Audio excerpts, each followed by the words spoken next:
ছোটবেলায় পড়েছিলাম আশিটা রাশি ভাঙ্গানায়ের কাছি ধৈরা ধৈরা নাচি।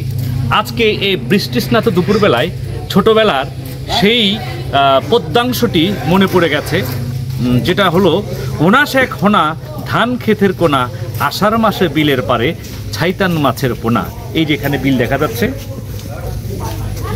এই যে বিল, কিন্তু বিলের পারে কোনো ছাইতান মাছের পোনা নেই, আছে শুধু বিলের পার ঘেঁষে প্রচুর কাঁঠাল গাছ। দেখুন কাঁঠাল গাছ আর কাঁঠাল গাছ, এবং সব কাঁঠাল গাছে ধরে আছে অসংখ্য কাঁঠাল।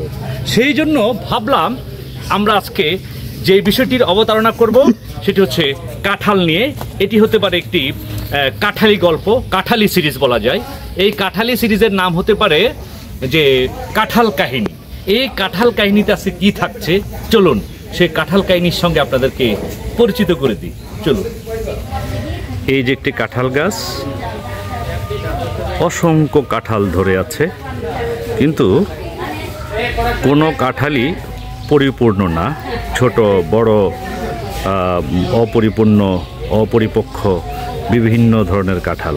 কাঁঠাল দায়গ্রস্ত কাঁঠাল গাছ, সেটা কেমন?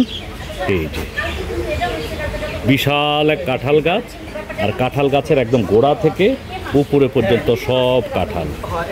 এই হচ্ছে কাঁঠাল দায়গ্রস্ত কাঁঠাল গাছ। অনেক কাঁঠাল ধরেছে, যে যার সক্ষমতা যতখানা তার সাথে বেশি কাঁঠাল ধরেছে, সেই জন্য কাঁঠালের সাইজ, ধরন গড়নটাও একটু অপরিপূর্ণ। এটি হচ্ছে কাঁঠাল দায়গ্রস্ত কাঁঠাল গাছ।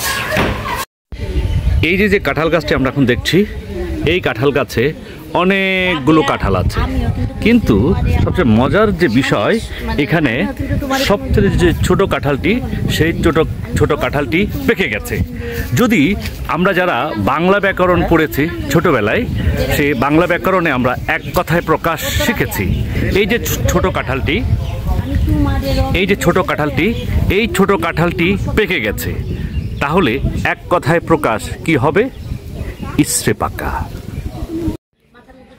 একটা কথা আমরা সব সময় বলে থাকি, কি বলে থাকি? যে মানুষ মানুষের পেছনে লাগে। আসলে মানুষ মানুষের পেছনে যেমন লাগে, তেমনি করে যে কাঁঠালের কথা বলছিলাম, কাঁঠালের পেছনেও কিন্তু মানুষ লাগে। কিন্তু এখানে এসে যেটা দেখলাম, কাঁঠালের পেছনে মানুষ লাগে নাই, লেগেছে অন্য কিছু। এখন দেখতে চান কাঁঠালের পেছনে কিভাবে লাগে? চলুন।